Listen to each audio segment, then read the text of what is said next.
আমারই ছোট ভাই সহযোদ্ধা মুতাহের এখানে আছে। মুতাহের, তুমি কিছু বলো। তার বিষয়টাও কখনো হইতে পারে, তবে মেনে নিলে বিষয়টা শেষ। কিন্তু আমি জানি না সরকার কোন কারণে মানতে, কিন্তু সরকারই ভালো বলতে পারে।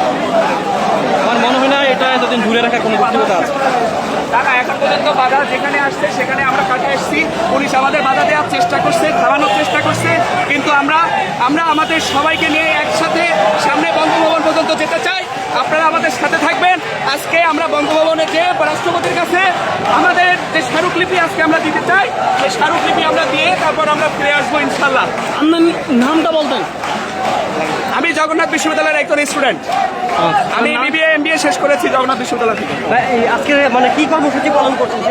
আমরা আজকে গণপদযাত্রা কর্মসূচি পালন করছি। আমরা